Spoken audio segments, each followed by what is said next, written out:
პოლიტიკური დიალოგის შეგვიძლია ვთქვათ, რომ გაწყვეტილია. არ არსებობს არც ერთი არანაირი პლატფორმა, პარლამენტში არ არის ოპოზიცია, არ არსებობს საერთაშორისო მედიაციით შექმნილი რაღაც გარკვეული სამედიაციო ამის გამოცდილებაც ჰქონდა, ხო, ევროკავშირის ჩარავის მცდელობით თუ რაღაც ეტაპზე ამერიკელები ცდილობენ ხოლმე.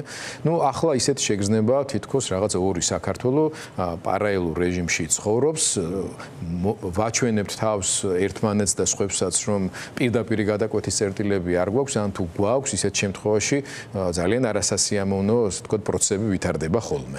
ესე ცხადია, დაუსრულებლად ვერ გაგრძელდება.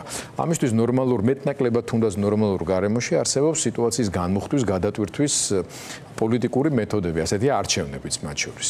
კალენდარულად გვიწევს თვითმმართველობის არჩევნები, ამიტომ მაყურებლის ინფორმირების ნაწილშიც საინტერესოა თქვენი პოლიტიკური ორგანიზაციის გირჩის გეგმები, ზოგადად ვიცით, რომ აპირებთ თვითმმართველობის არჩევნებში მონაწილეობის მიღებას. როგორ შეაფასებდით პირველ რიგში თქვენს გადაწყვეტილებას არჩევნებში მონაწილეობის და რა სიტყვობდით თქვენს კონკურენტებზე, თუნდაც ამ საარჩევნო გარემოში, ამ საარჩევნო ზრდოლაში და მათზე, რომლებმაც საერთოდ უარი თქვეს ამ ეტაპზე ამ პროცესში მონაწილეობის მიღებას. დავიწყოთ იქიდან, რომ როგორ გითხრათ, თავიდანვე ზოგადად ეს წინასაარჩევნო კამპანია, რომელიც ამ ქვეყანაში დაიწყო, თავიდანვე რაღაც ტიპის უცნაურობებს შეიცავდა. უცნაურებას იმ გაგებით, რომ ჯერ ილანძღებოდა ხალხი, რომელიც არჩევნებში მონაწილეობას აპირებდა და თავიდანვე ჩანდა, რომ რომელიღაცა პარტიები მიიღებდნენ მონაწილეობას. ჩვენ აქ ამ პერიოდში უბრალოდ ძალიან კაფეოდ თქვით, რომ არჩევნებში მონაწილეობთ, იმიტომ რომ უბრალოდ არ გვინდოდა ამ დისკუსიაში შევსულიყავით. ანუ რაღაცა შედიხარ, არ შედიხარ, მონაწილეობ, არ მონაწილეობ, ლანძღვა გინდება და ახლა ჩვენ რო უყურებთ, რომ ჩვენი კონკურენტები ერთმანეთს ლანძღავენ, საკუთარ თავზე არ ვღებულობთ არც ერთს, იმიტომ რომ ჩვენ თავიდანვე ვიყავით გამიჯნული მთელი ამ პროცესიდან. და გვინდა რომ საარჩევნო კამპანიაც ჩვენი ძალიან განსხვავებული იყოს და უბრალოდ არ გავდეს იმას, რასაც ახლა ჩვენ უყურებთ. აი მართლა აი ვის გაუგია რომ ადგილობრივი თვითმმართველობის არჩევნების კამპანიას ხელისუფლება ატარებდეს უკრაინის ქალაქების კადრებით. აი უბრალოდ ეს რა შუაშია ადგილობრივი თვითმმართველობის არჩევნებთან, თავისი შინაარსით. მეორე პარტია უბრალოდ ველოდებით რომ 4 იმას ოქტომბერს ერთი პარტია არჩევნებით მოახდენს რევოლუციას, მეორე არჩევნების გარეშე მოახდენს რევოლუციას. იმიტომ რომ სხვა შემთხვევაში ჩელიაბინსკში გავიღვიძებთ უკვე მე რამდენიმეჯერ და ამიტომ საერთოდ იმდენად უცნაური პრობლემები დგას რაღაც თვალსაზრისით ადგილობრივი თვითმმართველობის არჩევნებისთვის. რომ ჩვენ გვინდა რომ აი რაღაცნაირად ამ პროცესი პოზიტიური საარჩევნო კამპანია ჩავატაროთ და არ ავყვეთ, აი უბრალოდ დავიღალეთ რაღაც თვალსაზრისით იმისთვის, რომ ჩვენს კოლეგებს ვაკრიტიკებთ, ვანძღავთ, მაინც არაფერი არ შველით, მაინც თითქოს იცი რომ თუ გინდა არჩევნების მოგება მართლა თბილისში, ისე არ უნდა ქნა რომ ორი პარტია გადიოდეს და ორი პარტია არ გადიოდეს. მაგრამ ეს ფაქტად მივიღეთ. და ასევე ვიცით რომ ეს ორი პარტია, რომელიც არჩევნებში გადის და რომელიც არჩევნებში არ გადის, ორივე ეს პარტია საბოლოო ჯამში რევოლუციას ჩალიჩობს.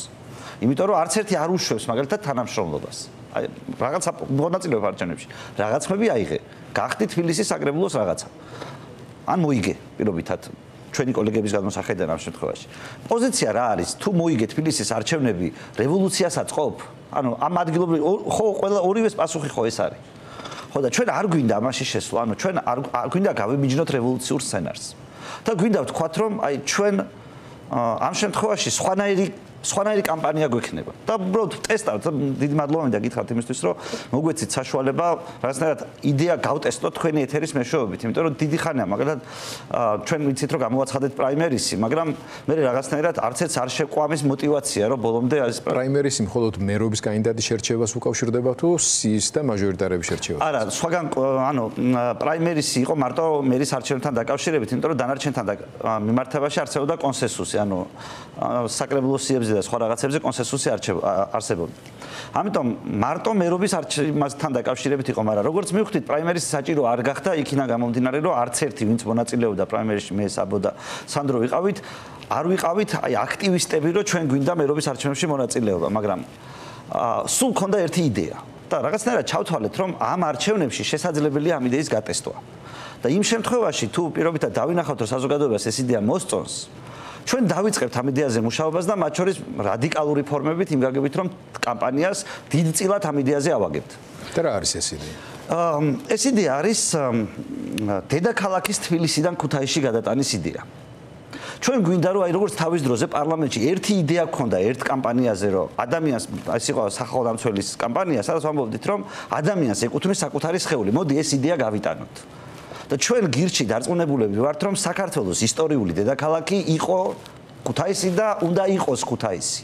და ის რომ ქუთაისმა ფუნქცია დაკარგა, უკავშირდება იმას, რომ ფუნქცია მას ხელოვნურად ჩამოართვეს. ის სულ დედაქალაქი იყო. მაგალითად, მაშინ როცა დავიწყოთ, არ ვამბობ არაფერს ანტიკურ ნაწილზე და ყველაფერიც ის მედიას მითი და ასე შემდეგ, მაგრამ აი იმ დროს როცა არაბები არიან საქართველოში. თბილისი რო არაბებს აქვს დააპყრობილი, ვინ ასრულებს დედაქალაქის ფუნქციას? ქუთაისი ასრულებს. საქართველოს პირველად ერთიანი საქართველოს გამოცხადება სად ხდება? ქუთაისში ხდება აფხაზეთის სამეფოს დედაქალაქში. ანუ საქართველოს გაერთიანების სიმბოლოც არის.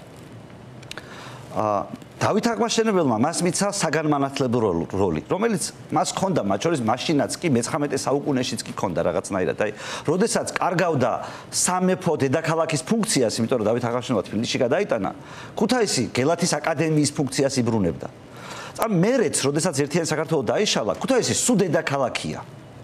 მე-19 საუკუნეში ჯერ ქართლის, ანუ აღმოსავლეთს იპყრობენ რუსები. მერე ქუთაისს.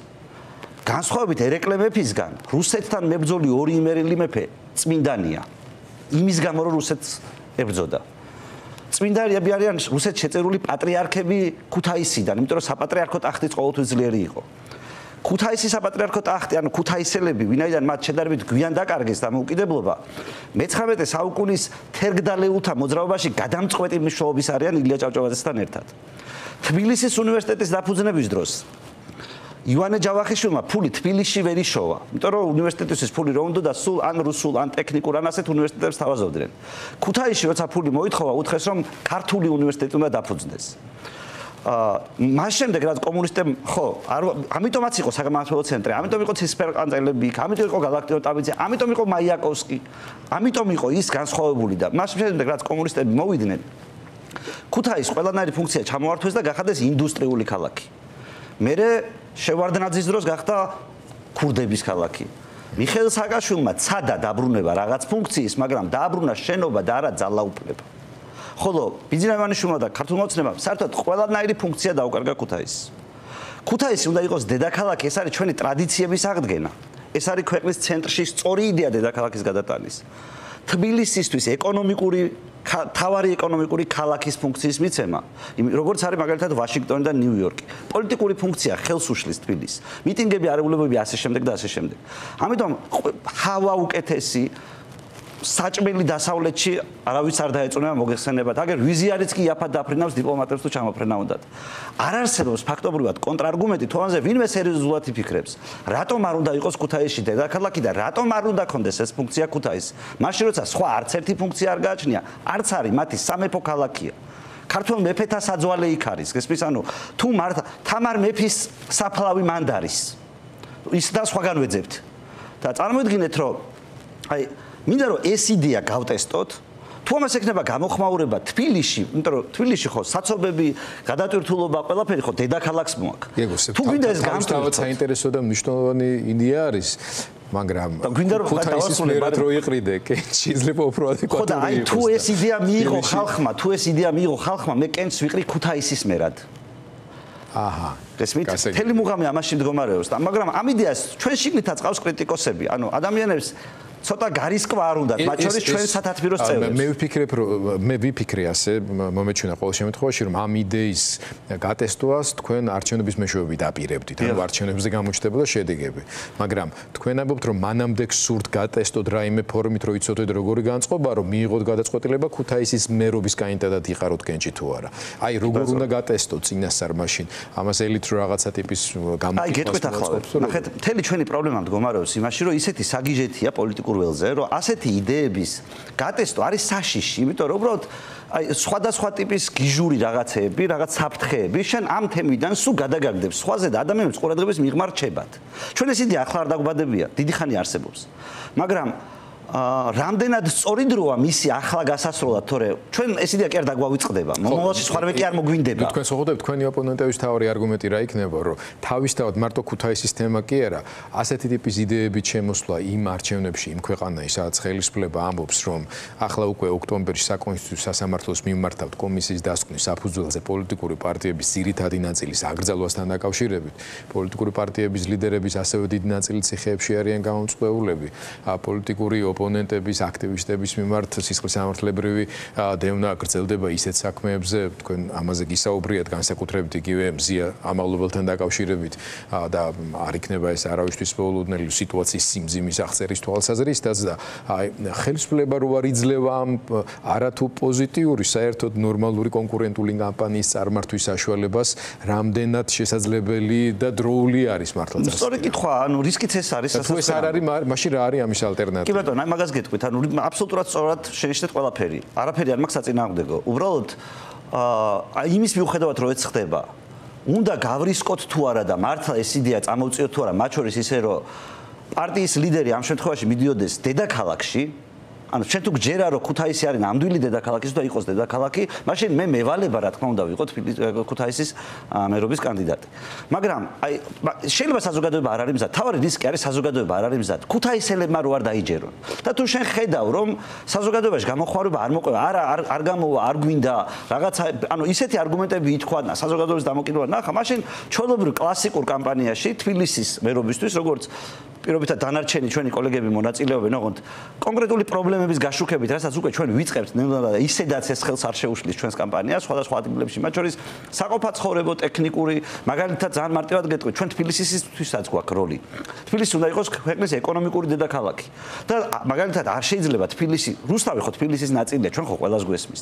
და მე არათუ მეტრო არამედ გზა ვერ გაგვიყვანია წესიერად და სულ პრობლემაა ხან მარშრუტკების, ხან ამის. როგორ შეიძლება რუსთავში მეტრო არ იყოს თბილისიდან? როგორ შეიძლება მაგალითად დიდუბიდან დიდდიღმამდე მეტრო არ გადიოდეს? ანუ რა 18 მეტრიანი ავტობუსი რა შუაშია უბრალოდ? ანუ ჩვენ თუ მართლა ხალხს რო ვეუბნებით რომ ტეხასმოტრი კაი არის, მანქანა არ იყიდო, ამით არის. გაიყვანე მეტრო. მართლა გააკეთე ესტაკადა და ეს ხო არ იქნება პრობლემა და ჩვენ თბილისშიც გვაქვს დაპირება რომ ხალხს უთხრათ რომ ჩვენ ასეთ გლობალურ პრობლემებს მივხედავთ რომ თბილისი ეკონომიკური ჰაბი იყოს მაგრამ ამ ეკონომიკურ ჰაბობაში მას ხელს დედაქალაქობა უშლის პოლიტიკური პროცესების აქარსებობა უშლის აქედან უნდა გავიდეს პოლიტიკური პროცესი ბიუროკრატია უნდა გავიდეს აქედან მარეგულირებლები უნდა გავიდნენ აქედან რაც უფრო შორს იქნებიან ისინი თავარი ეკონომიკური ცენტრისგან მით უფრო უკეთესია მოდ ჩასაფრებულის პოზიციიდან დიდი სიამოვნებით წარი არგუმენტს დავდებ მაგიდაზე. შეიძლება ვინმე თქვას ასეთი რაღაცა, რომ თავის დროზე სხვა შორის, როდესაც მიხეილ სააკაშვილი პარლამენტის გადატანის იდეით გამოვიდა, ეს იყო თბილისის ცენტრში აქციათა მთელი წების ნაბახუსებზე, ასე ვთქვათ. მე ვერ დავდებ თავს, მან რატომ მიიღო ეს გადაწყვეტილება, შესაძლოა მართლაც თუნდაც იგივე არგუმენტების გამო, რაზეც თქვენ საუბრობთ, მაგრამ ფაქტი ერთია, რომ კალენდარულად ასე დაემთხვა. და ერთ-ერთ მიზეზად ითქვა, რომ აი სულ პოლიტიკური დაძაბულობა, აქციები, პარლამენტის ბლოკირების თემა და ასე შემდეგ, მას უნდოდა რომ ხელისუფლების, ასე ვთქვათ, ავტორიტარული ტენდენციების კვალობაზე კონსოლიდაციისთვის ნაკლები, ანუ ტემპერატურა რომ ნაკლები ყოფილიყო, ქუთაისში ამის პრობლემები ნაკლებად იქნებოდა, ამიტომ გაეტანა. შემდეგ უკვე ბიძინა ივანიშვილზე ამბობდნენ, რომ პარლამენტის თბილისში გადმოტანითო სააკაშვილი ჯიბრძეო, მოვა დრო და ინანებსო. არ ვიცი ახლა ივანიშვილი ნანობს თუ არა, იმიტომ რომ რუსთაველი სულ გადაკეტილია და პარლამენტის წინ ამ აქციების მოწყობას არათუ სიმბოლური სერიოზული პოლიტიკური მნიშვნელობა აქვს, მაგრამ ხომ არ შეიძლება გაუჩნდეს ვინმეს ეჭვები იმასთან დაკავშირებით, რომ ეს შეიძლება მართლაც აი პოლიტიკური ტემპერატურის დაწევის და პოლიტიკური დაპირისპირების, რომელიც არის ახლა სახეზე, ამის როგორ ვთქვათ, განელების შესაძლებლობად იქნეს გამოყენებული ხელისუფლების მხრიდანაც. მოდი ჯერ ისტორიულ არგუმენტს გავცემ პასუხს მიხეილ სააკაშვილის პერიოდში. პრობლემა ჩემი აზრით მაშინაც და დღესაც იყო ერთი, რომ ძალაუფლება არსებობდა მიხეილ სააკაშვილის და დღეს არსებობს ბიძინა ივანიშვილის კაბინეტში. ქუთაისში პარლამენტის გადატანით ეს ძალაუფლება ქუთაისში არ გადასულა. შესაბამისად, ანუ იცით როგორ ეს იყო ხალხის მოსატყუებელი რაღაცა, რომ ხალხი დაბნეულიყო, მართლა მიტინგი საჩატარებულიყო. მაგრამ ჩვენი ამოცანა მდგომარეობს იმაში, რომ იქ მართლა დედაქალაქი და ძალაუფლების ცენტრი გადავიტანოთ. ანუ არა მარტო პარლამენტი, არამედ სამთავრობო ინსტიტუტები, ყველა სამინისტრო. აი, მაგალითად, ხუმრობით ჩვენ ესეთი იდეაც ჰქონდა, რომ კარგი იქნება, რომ ესეთი კონსტიტუციაში ჩაიწეროს, მაგალითად ისიც, რომ ავტოქარხნის ტერიტორიაზე არსებობდეს. იქ არის პარლამენტი აშენებული, შენობა მოგესწრებს, ხარ გადავაგდებთ. რაც არის ის არის. და მთელი კვარტალი იქ აშენდეს სამთავრობო და აი სხვაგან არ იყოს. ამ ჩანასახი იყო კიდეც რამდენიმე აშენდა წარმომადგენლობა მთავრობის, შემდეგ კიდე რამდენიმე ავტონომიური, ასე ვთქვათ, შტოს ცენტრალური მათ შორის მარეგულირებელი კომისიისას ენერგეტიკის და ასე შემდეგ, მაგრამ ყველა ისევ შემდეგ გადმოცხოვრდა თბილისში. ეს ჩემი არგუმენტია სხვათა შორის და გეტყვით რატო? იმიტომ რომ შესაძლებელი ყოფილა. ანუ რადგანაც ეს განხორციელდა, ტექნიკურად ეს ხალხმა აითვისა, ანუ გამოცდილება არსებობს. მე უბრალოდ პოლიტიკური ნება შეიცვალა ჩვენს პარლამენტარებს ქუთაისში რომ დაეზარათ. თან დაგეზარებოდა, იმიტომ რომ ძალაუფლება იქ არ იყო. ანუ შენ ეს არ უნდა გააკეთოს სხვანაირად. ძალაუფლებაც რაც თბილისში არსებობს, ის უნდა გადაიტანო. მე ხო არ ვამბობ, რომ დღეს მოხდება ეს. ხო, მაგრამ თქვენ თქვით, რომ აიგივე სააკაშვილის და ბიძინა ივანიშვილის კაბინეტებში ეს ძალაუფლება იყო. ერთის და ხარის მეორეში. ივანიშვილის საცხოვრებელი გადავიტანოთ იქ თუ არა, მოდით მე ამას არ ვამბობ ისეთი საქართველოსთვის ამ იდეას, სადაც ბიძინა ივანიშვილის ერთპიროვნული მმართველობა აქვს. მე ამას ვამბობ იმ საქართველოსთვის, როდესაც ჩვენ ბიძინა ივანიშვილი რო აღარ იქნება რაღაც მოტივებით. ჩვენ ვიფიქრებთ ახალ საქართველოს როგორ მოვაწყოთ და მათ შორის აი რეგიონალური თვითმმართველობა ასე შემდეგ. ანუ მოდი დავიწყოთ ზემოდან, თავარიდან, თბილისიდან, აი ეს საცობები, 1000 პრობლემა როა თავკომბალა, ის რომ აქ საჭირო არის თუ არ არის ისეთი ცენტრი რო არის, აი ყველაფრის ცენტრი რო არის. მოდი ცენტრი გადავანაწილოთ, პოლიტიკური ცენტრი იყოს ქუთაისში, რომელიც იქაურობაზე დასავლეთ საქართველოზე ძალიან მოახდენს გავლენას. თან დასავლეთისკენ მივდივართ, ეს ჩემი აზრით ძალიან სიმბოლური და ძლიერი მესიჯია. და ამაზე რამდენი არგონავტები და დაწყებული რამდენი მითის მიბმა შეიძლება იმისთვის რომ შენ ევროკავშირი იქნება ეს თუ რამე დასავლეთისკენ სწრაფის მმართველობით ეს პოზიტიურად გამოიყენო და ბოლოს და ბოლოს მითხარით მართლა თბილისში ვის აწუხებს ის რომ ვის უხარია რომ დედაქალაქია აი რატომ უნდა გიხაროდეს რომ თბილისში დედაქალაქია და ქუთაისში ხვდებიან რომ ეს სამეფო ქალაქია და უხარიათ პრინციპში თუ ამას სერიოზულად დააჯერებ ჩემი აზრით ანუ აი როგორ გითხრა თბილისში ამას არ აფასებენ იმიტომ რომ არ ჭირდებათ ქუთაისში ამას ჩემი აზრით შეიძლება ვწდები და მაშინ ამ კამპანიას არ ჩავატარებ მაგრამ ჩემი აზრით ამას აფასებენ და სჭირდებათ მე მესმის ერთადერთი კონტრარგუმენტი არსებობს რომელსაც ყველაზე რთულად გაეცემა პასუხი ქუთაისელებმა რომ მკითხონ რომ აი ეს უცნაური ხალხი ჩვენთან რატო ჩამოყავთო ჩვენ გვეკითხები გვინდა თუ არა ესენიო იცი რა სხვა ფუნქცია სანამ მოვიფიქრებთ კიდე ესენი იყვნენ ჯობია იმიტომ რომ ამას რამდენიმე მილიარდის ქუთაისში დახარჯვა მოყვება ყველაფერს რო თავი დავანებოთ ხო ეჭვმაკ რომ მაგას დიდად არ კითხავენ ქუთაისელები იმიტომ რომ ძალიან კმაყოფილები იყვნენ ამდენი პოლიტიკოსის იქ სისტემატური სიარულით ბინების ქირაობით შესაბამისი საყოფაცხოვრებო მოთხოვნილებების სერვისების დაკმაყოფილებით და ასე შემდეგ და რამენაირად თუ ტელევიზორიდან უძლებენ ამ ადამიანებს იქაც ასეთ პირად ურთიერთობებს შეიძლება პირიქით უფრო გააუადვილდეთ მაგრამ პრობლემა ის არის რომ ქუთაისი უკვე თვალშები მესამე მეოთხე ადგილზე გადავიდა თავად მოსახლეობის რაოდენობის თვალსაზრისით უზარმაზარი მიგრაცია და ბათუმმა თუ რაღაც ფუნქცია იპოვა და პირიქით განვითარდა და ასე შემდეგ ქუთაისში ამ ხრივ მართლაც ყველაზე რთული სიტუაცია. ერთადერთი პრობლემა რაშიც მდგომარეობს უკავშირდება ამ არჩევნების მნიშვნელობის გააზრებასაც.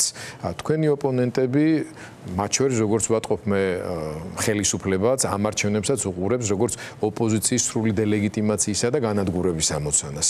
ოპოზიციურ ფლანგი არც აღიარებს ამ ვთქვათ ხელისუფლების ლეგიტიმურობას ერთი ნაწილი საერთოდ არც ამ არჩევნებს აღიარებს და მეორე ნაწილი მონაწილეობს ზუსტად იმისთვის რომ ამ ძალაუფლების სრული კონსოლიდაციის საშუალება არ მიცეს ან რაღაც ეტაპზე გაჩნდეს შესაძლებლობა ახალი პოლიტიკური მუხტის გაჩენის.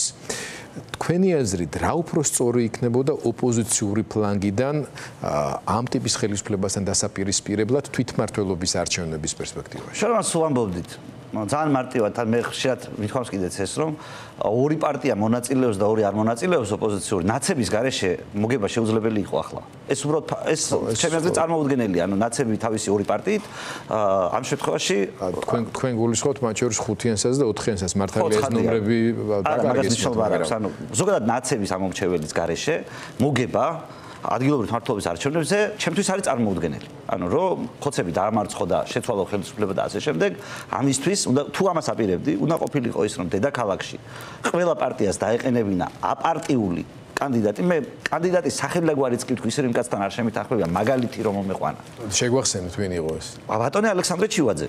ალექსანდრე სადაც მე ვამბობ ესეთი ტიპის ადამიანი რო დაეყენებია რო გვეთხოვა აი ბევრჯერ დაგვიცივია ჩვენი ინტერესები ბატონო საშა ზედ გადაყოლილ ხარ საქართველოს ინტერესების და მოდი ერთხელაც გენი აი მოდი ჩვენ შეგვათანხმე რაღაცაზე რასაც მე ერთად გავაკეთებთ და მოდი ეს არჩევნები მოვიგოთ ეს იქნებოდა სიმბოლური ფეხბურთელის წინააღმდეგ მცველის წინააღმდეგ და ფაქტობრივად უნაკლო კამპანიის საშუალებას მოგცემდა ბატონი საშა ცხადია დიდი ბოდიში კიდე ერთხელ მის სახელს უნებართოდ რო ახსენებ მაგრამ მხოლოდ კარგი კონტექსტით ამიტომ მგონია რომ აპატიებს მაგრამ რო წარმოვიდგინოთ აი ასეთი ტიპის ადამიანი სრული მხარდაჭერით რაღაცაზე შეთანხმებით აკეთა მხრიდან რომ მოგების შემთხვევაში ჩვენ ამას შვებით ეს იყო ერთადერთი გამარჯვების ფორმულა ოღონდ ერთი ოპოზიცია უნდა ყოფილიყო ერთიან პლანზე კი რა თქმა უნდა ყოფილიყო არა ორი გავიდეს ორი არ გავიდეს ეს ისულელია რა თქმა უნდა ქონოდა კონკრეტული იდეები კაცს ვისაც დაასახელებდი მერობის კანდიდატად იმ კაცთან ერთად ხელი მოგეწერა ეს კაცი რომელი გახდებოდა რას ვაკეთებდით ვისი ინტერესები როგორ იქნებოდა გათვალისწინებული წინასწარი გეგმით და ასე გასულიყავი არჩევნებზე და ხალხზე გეთხოვა რომ აი ეს პატიოსანი კაცი მომიხაზე.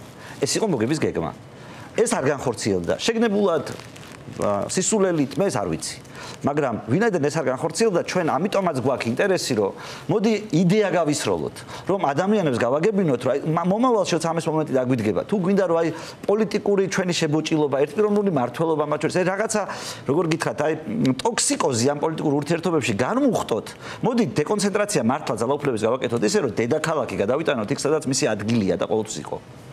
დავშვათ და პირველ რიგში თქვენი მხარდამჭერების ნაწილში უნდა დატესტოს ეს ყველაფერი, ხო? და პოზიტიური გამოხმარება მოყვა ამას. ის რომ თქვენ თავად თუმცა იყო კრიტიკული გამოხმარებაც. ის რომ თქვენ თავად ქუთაისელი არ ხართ, ეს ხელშეუშლის ამ შემთხვევაში უკვე უშუალოდ კონკრეტულად იქ კენჭისყრას. მე მგონი არა, იმიტომ რომ ჩვენ ამ შემთხვევაში პირიქით, ანუ საქმე იმაში მდგომარეობს, რომ მე თბილისიდან მივდივარ იქ და თბილისიდან უნდა წავიდეს ეს ფუნქციაც. ანუ თბილისიდან უნდა წავიდეს ეს არაფერ შუაში მეგონი ქუთაისელობა არ არის. მე ზოგადად თელ საქართველოში იდეის გასროლა მინდა იმის შესახებ, რომ თბილისის დედაქალაქობა ხელს უშლის და ქუთაისი აკლია. ხო და მოდი ამაზე ვიფიქროთ სერიოზულად. მე მზად ვარ ნებისმიერ დისკუსიაში მივიღო მონაწილეობა. თუ გადამარწმუნეს და სხვანაირად ჯობია, მის აზრზე გადავალ. მაგრამ მგონია, რომ პრობლემაა დედაქალაქისთვისაც რაღაცა და ქუთაისისთვისაც რაღაცის მოშორება, მის ისტორიული ფუნქციის, რომელიც უქონდა. და ნუ ახლა წარმოიდგინეთ, ჩვენ მესიჯს ასვაგზავნით, რომ უნივერსიტეტი უნდა იყოსო, ხოცები ამბობდნენ, იქო და უნივერსიტეტი აშენეს უზარმაზარი. ბავშვებს უშვებ იქ, სადაც ჯერ შენ არ მიდიხარ. ჯერ შენ წადი და მე დაბაწიჟე ვინმე მოდი თქო. თორე ხო ვიცით რომ იქ არ დადიან ბავშვები და ბავშვები ისე დადიან სადაც დადიან. უნივერსიტეტისთვის სულ სხვა ქალაქია საქართველოში მოხდენილი. მაგრამ მაგას სხვა გადაცემაში ვიტყვით. კარგი, მადლობა. ეგო საინტერესო იდეა. მადლობა თქვენ. იმისთვის რომ შემოვიტანეთ სამჯეროდ და ნახოთ ყველას და გვაინტერესებს როგორ განვითარება მოყვება ამას და მათ შორის თუ კი დისკუსიის საგანი გაუჩნდებათ ამ თემასთან დაკავშირებით, მათთან ერთადაც მოგიწვევთ შემდგომში სტუდიაში.